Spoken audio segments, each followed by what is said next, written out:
Hey guys, so this is Paul Jang. We're going to be going over some criteria for a business model, and it's buying rental property. I'm basically getting a list from Shopify, and they have a 30 list of passive income ideas. So this is varied passive income, right? So like how much time you actually spend in the business. So Shopify says it's 3 out of 5 stars for or clocks for uptime time investment, 4 out of 5 for upfront financial investment, and you get 3 out of 5 for real estate investing passive income potential. Okay, so this is one of the oldest ways to build long-term wealth. That's what they say, and you could get into apartments and other varied forms. So this was my go-to strategy for a long time. If you can get to 10 rentals all paid off, you're set and your kids are set. That's like legacy money. If you're wise about it, like that'll set you up for the rest of your life. So, um, with that said, here are the criteria that I put down for it. So, um, for buying a rental property for money potential, I put 8 out of 10.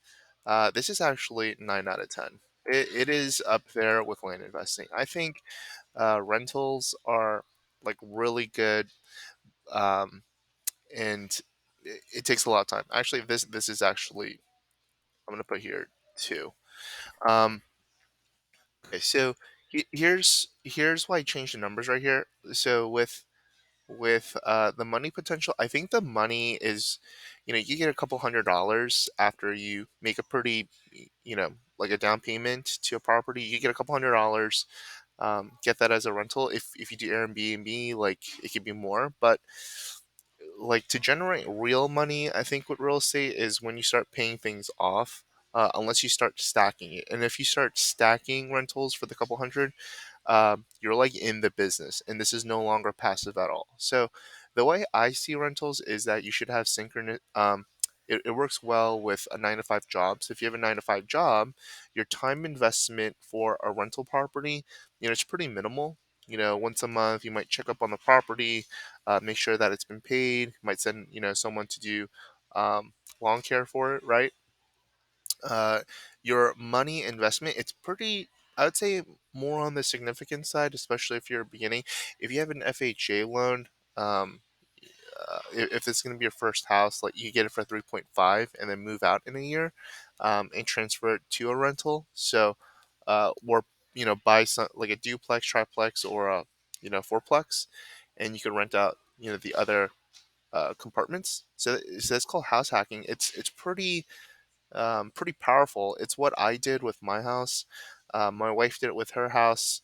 That's how we got our first 2 houses using an FHA loan, just standard. The overall work for rentals, I'd say it's pretty easy. I'd say it's as easy as land. It's pretty pretty easy work. Especially, it's pretty non-existent if you have uh, a property manager. If you're gonna do it yourself, you're just checking up on things, making sure it's good. Is it scalable?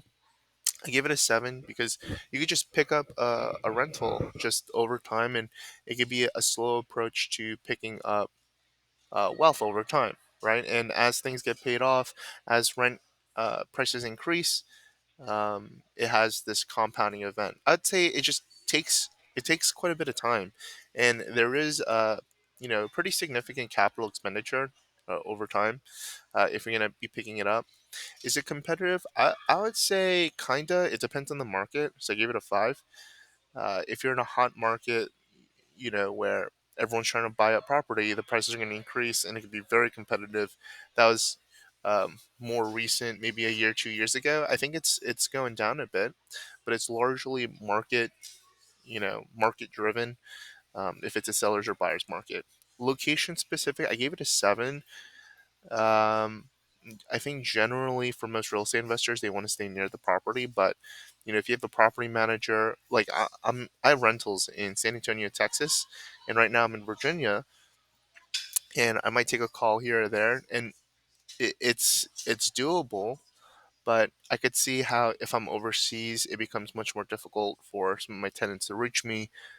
some of that. So the overall score is 51.25. So it's better than a 9 to 5. The way I see it is your speed to get money 9 to 5 with your time investment, and then over here um, there's good. Um, it becomes a symbiotic relationship. If you know you're going to be at a 9 to 5 job and you like that consistency. I think just stacking up rentals is really good, and you could get up to four. So if you've got a bigger pockets, there's a lot of forums and education and books that you could get. Um, Robert Kiyosaki has like a general book on Rich Dad Poor Dad on getting into this investing framework, but Bigger Pockets has more of kind of, I think, the to do strategies. And once you start getting questions, you can do that and connect with a real estate agent if you don't have one. Once you get to, if you are a 1099, meaning that you no longer have a job per se, like a 9 to 5, where it's a W 2, and you're going off of other income sources.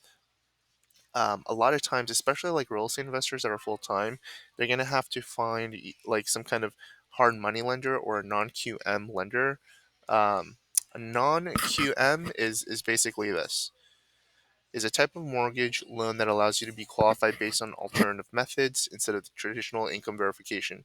So most traditional incomes are, you know, um, uh, they'll check your bank statements, your income revenue, if you have a job, W 2, your back taxes, and your debt to income ratio.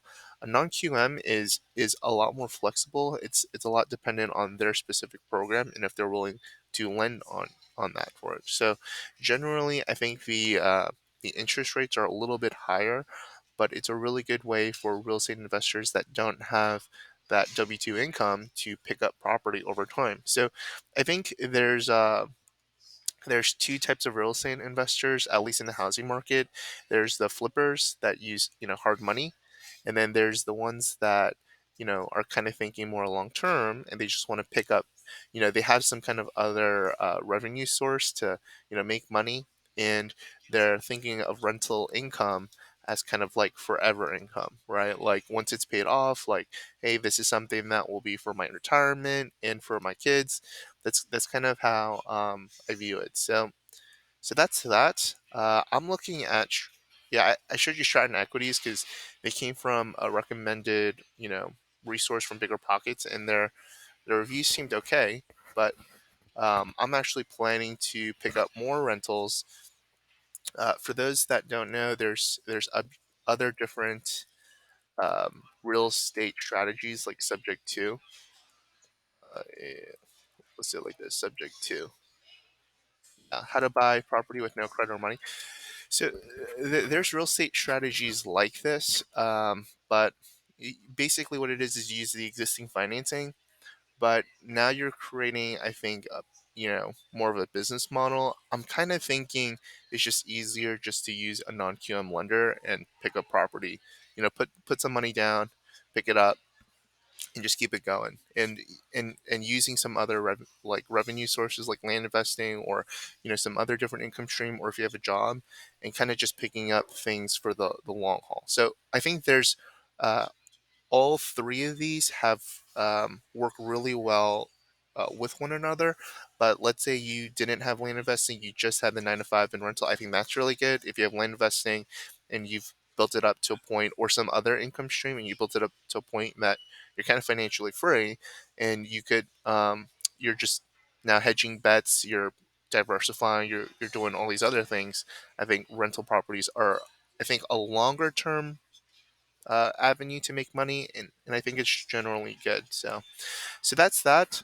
Um, those are some of the resources: Bigger Pockets, Stratton Equities, something about um, non-qualified traditional mortgages. Once you get to four, it becomes a lot more difficult. So that's why I mentioned them. But if you like this video, subscribe, like the channel. We are going up in our subscribers. I really appreciate it. If you're interested in land investing, we do have a course. It is how my wife and I were able to quit our jobs.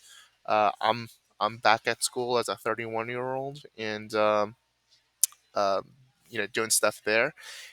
just because we want to. And my wife is no longer having to work. We were both teachers. So land investing has given those opportunities, and there's multiple streams of income just in there. Uh, but if you want to, I'm putting a list together of all sorts of different income streams. And if you want that list, that's also in the description below. I'll have it in, you'll get this exact Excel sheet, Google sheet. So check that out in the description below. Take care. Have a good one.